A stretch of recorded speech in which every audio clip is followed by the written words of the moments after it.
Hipertensão arterial, a boa notícia é que não tem tanto detalhe como na diabetes. Diabetes tem muito mais coisas para discutir. Hipertensão, não. Hipertensão arterial, você tem alguns detalhes que a prática pode te atrapalhar, mas diabetes você é atrapalhado muito mais pela prática do que na hipertensão arterial. E hipertensão arterial, a boa notícia é que sempre se perguntam as mesmas coisas. Então, se você entendeu o processo, você consegue. Gente, a parte de diabetes, ficou boa a apresentação, esquecendo a apostila e vindo para cá? Que bom, porque vai continuar assim. Hipertensão está do mesmo jeito. Esquece a apostila, vamos ver aqui. Eu vou fazer as reduções de texto para vocês naquilo que a gente precisa. E tudo que eu falar aí está na apostila, ok?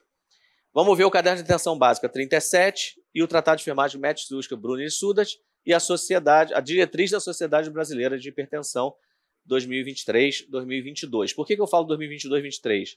Porque já saiu a 2023 já há algum tempo, mas tem muita banca ainda perguntando 2022, porque teve pouca alteração, tá? Então vamos lá. O que é a hipertensão arterial?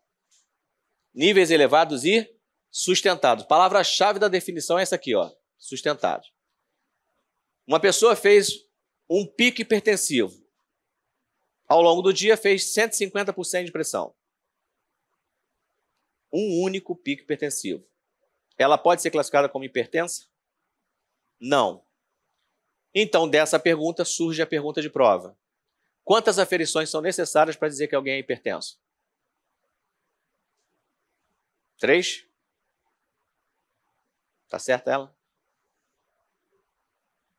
São 2?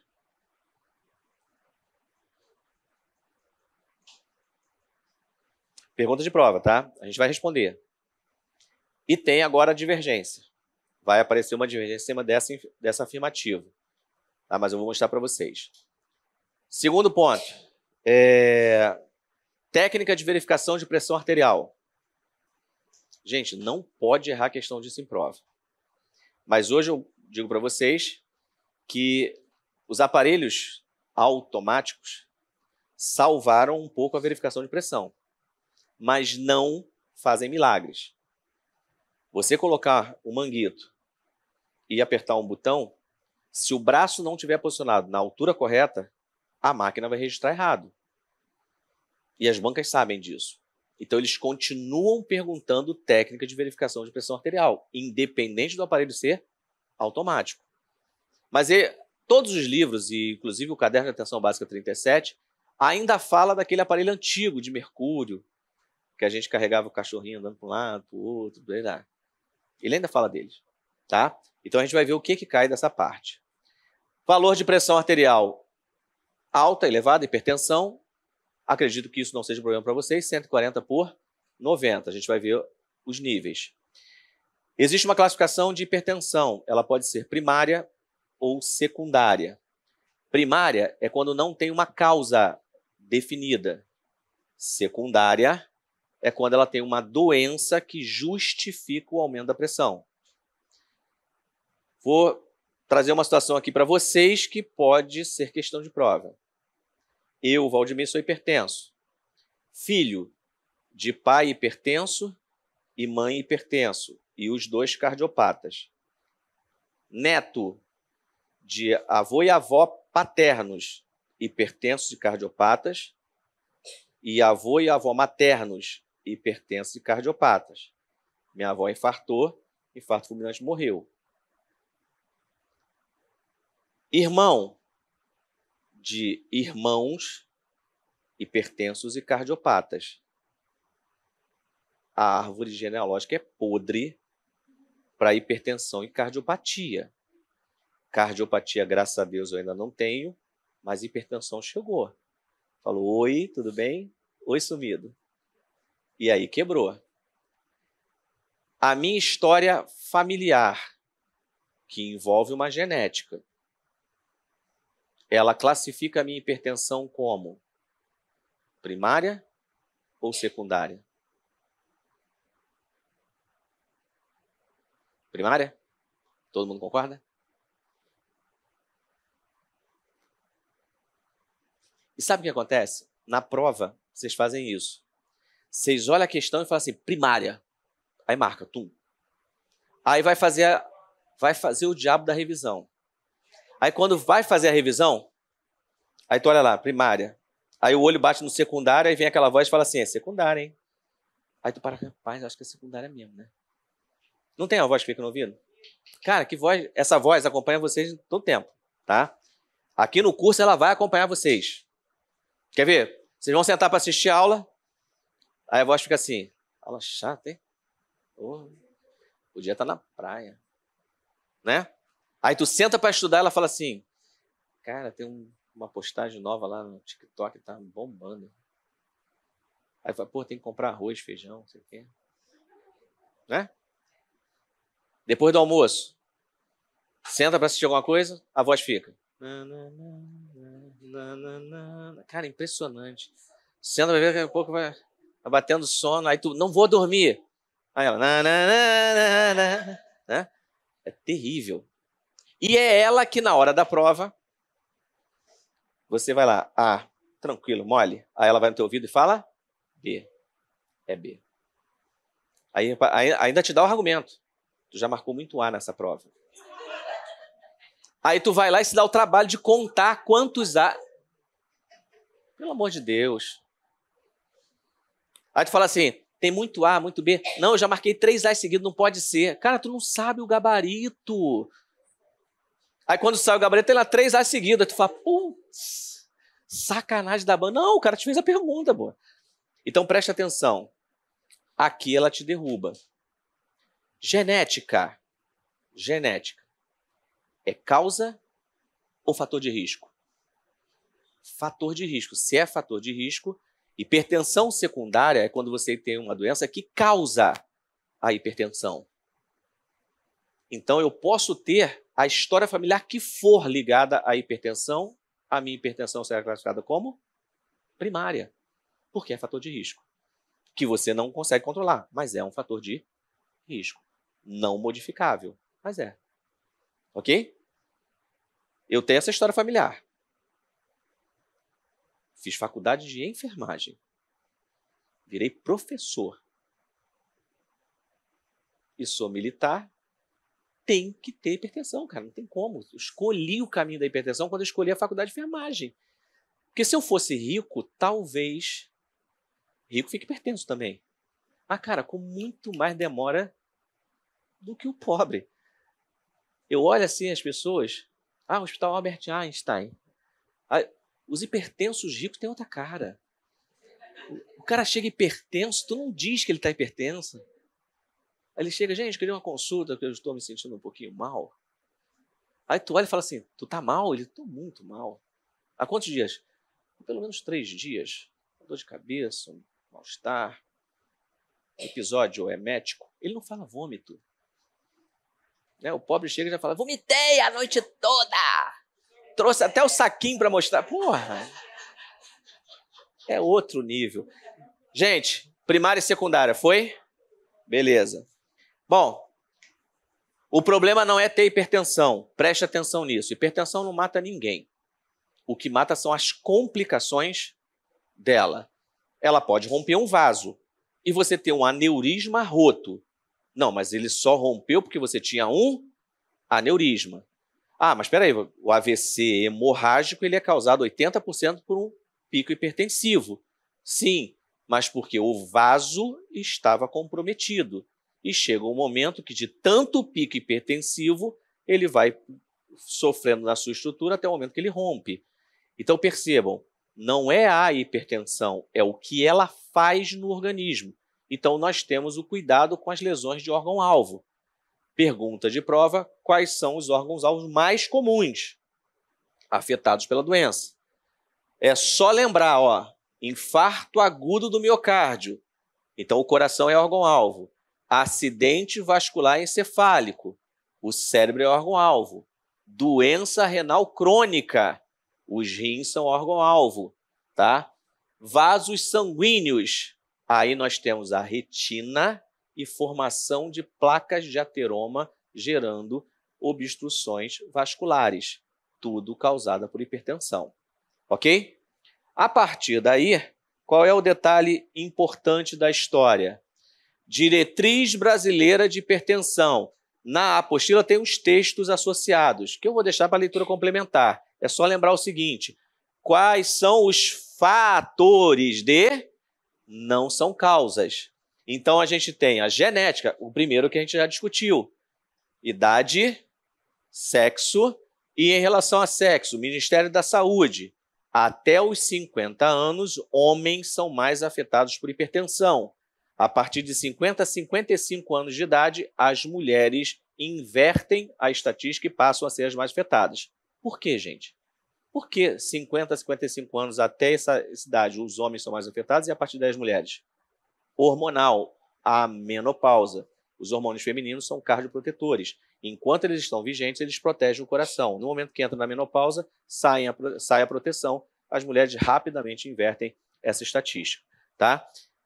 Etnia, o Ministério da Saúde diz que a população, né, raça negra, tem mais intensidade no quadro hipertensivo com maiores complicações. E ele coloca fatores socioeconômicos como associado a essa possibilidade. Então, tanto a etnia quanto fatores socioeconômicos são processos que devem ser vistos. Sobrepeso, obesidade ligado à hipertensão, ingestão de sódio e potássio, sedentarismo, álcool e aqui o que eu já expliquei, fatores socioeconômicos que estão associados à etnia. E existem vários outros fatores, ó. Existem vários outros fatores. Não vou ler isso aqui não, tá? Medicamentos que podem causar hipertensão, corticoide, uso de corticoide crônico gera hipertensão, tá? Vários antibióticos. E aqui embaixo, algo que hoje é melhor estudado, que é a apneia obstrutiva do sono. Quem tem apneia do sono, quanto mais grave o nível da apneia, maior a chance de hipertensão e infarto, tá? Então, hoje a apneia é reconhecida como um processo bem complicado. Bem, agora questão de prova. E aí, cuidado, cai com certa frequência e é importante a gente entender. Rastreamento. Eu consigo olhar para a população e saber quem está hipertenso, gente? Só olhando?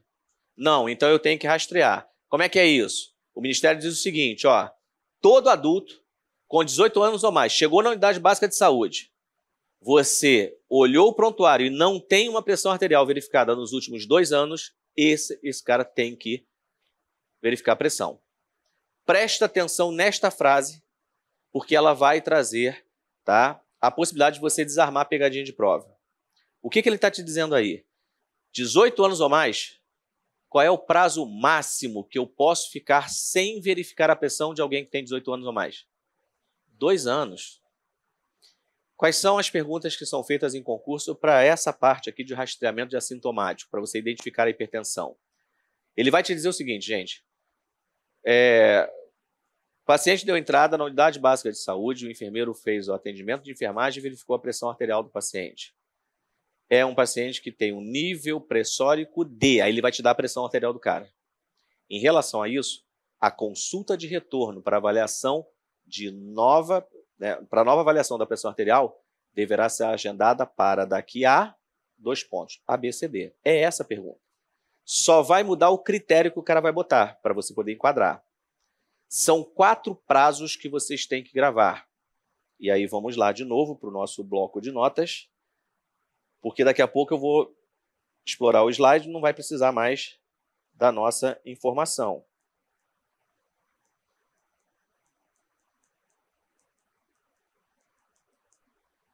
Olha aqui, ó. 4 prazos. Qual é o prazo máximo que alguém pode ficar sem verificar a pressão? 2 anos é o prazo máximo. Ok?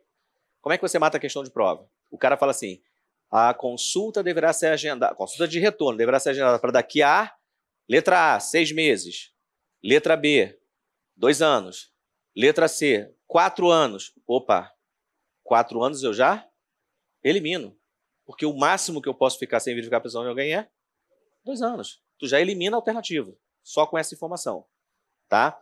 Mas é fácil gravar os prazos, por quê? São 4 prazos, onde o primeiro, 2 anos. E a partir daí, os outros 3 prazos é sempre a metade do anterior. Qual é a metade de 2 anos? 1 ano. Não é difícil, tá, gente? É matemática, mas não é difícil. Metade de 1 ano? 6 meses. Vocês ficam tão traumatizados com as perguntas que eu faço que aí chega nessa hora e ninguém responde. Metade de 6 meses? 3 meses. Esses são os prazos. 2 anos, 1 ano, 6 meses e 3 meses. A gente vai enquadrar todos os pacientes que a gente vai avaliar em um desses prazos. Deu para entender isso? Então vamos voltar agora para a gente entender que pessoas são essas. Mas antes, se o cara não verificou, é a primeira vez que ele está entrando na unidade básica de saúde, tá? Eu vou verificar a pressão dele pela primeira vez. Qual é o braço que eu utilizo? Direito ou esquerdo? Ou eu tenho que verificar nos dois? Nos dois. Então ele diz o seguinte, para verificar a PA, a primeira verificação sempre nos dois braços. Tecnicamente não é para ter diferença entre o braço direito e o braço esquerdo em termos pressóricos. Mas pode acontecer, é normal, ter uma diferença de, segundo o Brunner e Surge, Tratado de Enfermagem Médica Cirúrgica e Caderno de Intenção Básica 36, uma diferença de até 20 milímetros na sistólica e 10 milímetros na diastólica. Isso é normal. Acima disso, obrigatoriamente a gente encaminha o paciente para avaliar a doença arterial obstrutiva periférica. Se tiver uma diferença de 40 milímetros, você tem obstrução arterial. O cara tem que ser investigado. Até 20, até 10 de diastólica, até 20 de sistólica e 10 de diastólica, normal. Então, repara, na maioria das vezes vai ser o mesmo valor, tá? Mas tendo diferença, nós vamos se guiar sempre pelo braço de maior valor para fazer as próximas verificações. Então, se vai ser registrado, verificar sempre no braço esquerdo, por exemplo. Então, está ali, maior valor, referência para as próximas aferições. Tudo isso aqui é pergunta de prova, tá? Bem, dito isso, agora vamos ao enquadramento dos casos. O Ministério diz o seguinte, PA menor que 120 por 80, esse paciente vai voltar daqui a 2 anos. É o único grupo que volta em 2 anos. Uma PA menor que 120 por 80. Aí a banca vai lá e escreve para vocês o seguinte, o paciente foi na consulta na unidade básica de saúde, o enfermeiro fez a consulta de enfermagem e ao verificar a pressão, encontrou uma pressão de 120 por 80. Esse paciente não tem fator de risco cardiovascular. A consulta de retorno deverá ser agendada para daqui a... Está errado. Porque aqui não é 120 por 80. Aqui é... Então, o número que está escrito aqui, na verdade, é 119 por 79 para baixo. E aqui está a armadilha do texto. Porque o cara fala menor que 120 por 80. O 120 por 80 está aqui, gente. No outro grupo, onde a pressão vai de 120 a 139, 80 a 89, sem fator de risco. E aí, sem fator de risco, ele volta daqui a 1 ano. Aqui é 119 por 79 para baixo. Aí o cara bota assim, o paciente apresentou uma pressão de 110 por 70. 110 por 70, ele volta daqui a quanto tempo? 2 anos. Eu não preciso ter esse cara perto de mim. Ele volta daqui a 2 anos e eu vou verificar novamente a pressão dele. Deu para entender? Agora, 120, inclusive, a 139, valor de hipertensão a partir de 140. 120 a 139, 80 a 89, ele volta daqui a 1 ano se não tiver fator de risco cardiovascular. Deu para entender? Aí volta daqui a 1 ano. Gente, a banca te dá isso aqui escrito e pergunta qual é o prazo de retorno. Esse é o tipo de questão. Mas tem uma situação específica. Paciente com 140 por 90 ou mais, já chega hipertenso. Esse cara, ele vai ser orientado a voltar em mais 2 momentos para verificar a pressão, num intervalo entre 1 a 2 semanas. Então, repara, chegou na unidade, eu verifiquei. Preste atenção agora. Chegou na unidade, eu verifiquei. 140 por 90 ou mais, ele vai voltar em mais 2 dias, não é no mesmo dia, tá, gente? Ele volta em mais 2 dias, no intervalo entre 1 e 2 semanas, e eu verifico novamente. Então, eu vou fazer mais 2 aferições. E a pergunta é, quantas aferições são necessárias para dizer que alguém é hipertenso? 3. 1 e mais 2 de confirmação. Entenderam? No mesmo dia? Não, isso vai aparecer em prova, hein? 3 aferições no mesmo dia. Não. Quando você afere no mesmo dia, isso é média. Tá? Isso é média. Eu sou hipertenso. Quando eu fui quando eu fui diagnosticado com hipertensão, foi o seguinte. Eu estava lá, dia de trabalho normal, terminou o dia, era um sábado, dei aula o dia inteiro, tinha vindo de plantão da semana, estava cansado, e quando terminei a aula, passei o dia inteiro sentindo uma dor na nuca, um mal-estar estranho. E aí, quando eu cheguei em casa, o mal-estar estava presente, falei assim, cara, tem que fazer o que todo enfermeiro faz numa situação dessa, né? Aí cheguei lá, abri uma cerveja, tomei, dei uma relaxada e me preocupei porque não melhorou o quadro. Aí eu tomei vergonha, fui lá, abri uma segunda cerveja, tomei porque eu falei assim, vou dobrar a dose e ver qual é, né? E realmente, com 2 cervejas, como não melhorou, aí eu me desesperei, falei, ferrou, né? E quando eu fui verificar a pressão, 140 por 100. 140 por 100, uma pressão nem tão alta assim. Mas é o start para que eu me sinta mal. Bateu 100, eu começo a sentir.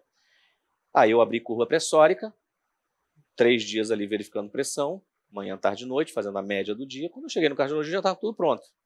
Entreguei para ele e falei assim, como é que está a minha pressão aí? Então, estou aí na consulta. Ele, bem-vindo ao grupo dos hipertensos. Eu falei, obrigado, estamos juntos, né? E vida que segue.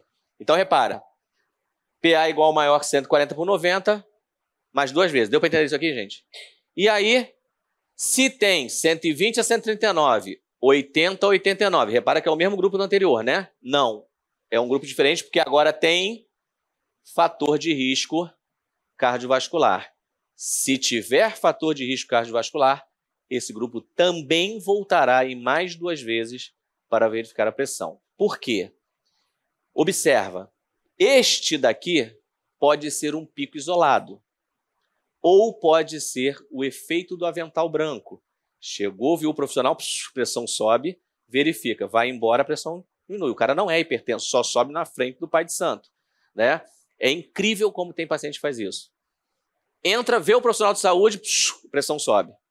Sai, a pressão estabiliza. Aí tem que fazer o quê? MAPA, medida ambulatorial, ou MRPA, medida residencial de pressão arterial. Foi, pessoal? Agora, este grupo aqui, que a pressão não está alta, pode ter hipertensão mascarada. O que é hipertensão mascarada? É o oposto do avental branco. Avental branco, o cara está normal em casa e a pressão sobe no consultório. Posto de saúde, hospital, o que seja. A hipertensão mascarada, ele está hipertenso em casa e no consultório a pressão está normal. Aí eu dou o melhor exemplo, aqueles velhinhos que estão em casa infernizado, né, pressão lá em cima, passando mal, vou pro posto. Aí quando ele chega no posto, ele conhece todo mundo do posto, porque ele vive no posto. Aí passa o enfermeiro, ele, oi, João, tudo bem? Aí vira pro senhor que está esperando, nossa, João, coitado, casado, 2 filhos, conhece tudo de todo mundo. E ele vai batendo esse papo, o que vai acontecendo? Ele vai relaxando, ele vai acalmando. E quando ele entra para a consulta, ele, oi, fulano, tô aqui de novo. Pois é, não estava me sentindo muito bem. Aí verifica, não, mas não tem nada. Não, mas eu estava me sentindo mal. Não, mas não tem nada. Ele está hipertenso, só que em casa. Isso é hipertensão mascarada. E aí você manda voltar mais 2 vezes, também olhando a necessidade de uma medida ambulatorial ou residencial de pressão arterial, que é o MAPA. Aí você bota o equipamento no paciente, ele vai para casa e verifica 24 horas a pressão e você pega a hipertensão. Deu para entender por que volta e esses 2 grupos, gente? Beleza. Mas aí tem um detalhe. Menor que 120 por 80, volta daqui a 2 anos. 120 a 139, 80 a 89. Tá? Sem fator de risco, 1 ano. 120 a 139, 80 a 89 com fator de risco. E 140 por 90 ou mais, vai voltar em mais 2 momentos. Só que nessa hora, o enfermeiro vai fazer a consulta de enfermagem e para esses 2 grupos ele vai estabelecer o score de Framingham. E em relação ao score de Framingham, que avalia o risco cardiovascular em 10 anos do paciente fazer um infarto, esse risco vai calcular e vai definir se o paciente é baixo risco, risco moderado ou alto risco. E é esta classificação que determinará quando ele vai voltar para a consulta de retorno. Então, daqui a pouco eu vou voltar a falar de score de Framingham e a gente vai entender o contexto final. Tá ok? Então, deixa esses dois grupos quietinhos aqui, a gente ainda não vai encaminhar eles. Tá? Bem, segundo a diretriz brasileira de hipertensão, existe o pré-hipertenso. Pessoas saudáveis com PA ótima no consultório ou PA normal, verifica pelo menos anualmente a medida. Isso, diretriz brasileira de hipertensão. Paciente com pré-hipertensão, o que eles chamam de pré-hipertensão? 130, 139, 85 a 89. Lembra do pré-diabético? É o mesmo quadro, pré-hipertenso. Esse cara também terá a medida anual, mas a gente pode ter que puxar ele mais para perto, caso alguma coisa na história chame atenção. Ponto importante. Para dizer que alguém é hipertenso, para dizer que o cara está em menor 120 por 80, eu tenho que ter verificado a pressão corretamente. Gente, não dá para admitir que enfermeiro erre questão de verificação de pressão, mas o pessoal erra, porque pega a prática. Então, cuidado. Condições padronizadas para pressão arterial. Onde é que isso aqui está derrubando? Quanto tempo esse cara tem que ficar sem tomar café para verificar a pressão? Quanto tempo ele fica sem fazer exercício físico? O braço é na altura do precórdio, acima ou abaixo? Esse paciente verifica a pressão com as pernas cruzadas ou descruzadas? São essas as perguntas que as bancas fazem. A pressão sistólica é aferida em qual fase de Korotchkov? Fase de quê? Alguns fizeram essa cara, só para deixar registrado, tá? Fase de Korotchkov. 5 sons de Korotchkov, tá? Para você verificar sistólica e diastólica. Essas são as perguntas que estão caindo nas provas para pressão arterial. Então não dá para errar isso. Vamos lá. O paciente deve estar sentado, com o braço apoiado e à altura do precórdio. Medir após 5 minutos, igual a gente faz na prática. O paciente entra, senta aí, meu filho, agora dá uma relaxada. Não é assim que a gente faz? Senta, verifica a pressão, o cara mal sentou, tu já está verificando a pressão, ó, tá a pressão ótima, tá tudo bem, pode ir embora. Né? Posicionamento. O paciente deve estar sentado com pés apoiados no chão, recostado na cadeira e relaxado. Medir na posição de pé, verifica sentado primeiro, depois na posição de pé, 3 minutos após ficar em pé, diabéticos, idosos e outras situações para verificação de hipotensão ortostática. Cuidado com essa informação, diabéticos e idosos, em especial esses dois aqui. As bancas querem saber como você tem que proceder.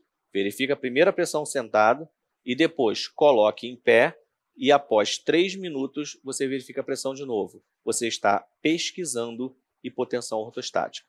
Tá? Se a pressão cair mais de 20 milímetros, na sistólica o paciente é portador de hipotensão, isso tem que ser registrado porque ele pode a qualquer momento cair. Tá?